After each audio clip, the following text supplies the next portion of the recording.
Cheer up! Enjoy your last few days of being single, di ba? Ano ba? Wala naman akong panghihinayangan kung sakaling maging taken ako habang buhay. Totoo ba yan? Ay, nako, ikaw na ang may perfect husband to be. Guwapo! May marangal na trabaho. At anak ng general.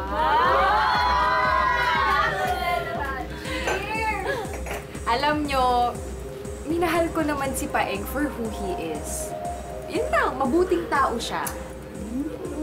Okay, if you say so. Pero wala namang siguro masama kung magpapakanoti tayo tonight. True. Yes. Ano ibig mong sabihin? Anong naughty-naughty? Anong ibig mong sabihin, ha? What do you mean? Siyempre parang Bakit? Anong trip mo na naman? just wait. Ay, Just nako. wait.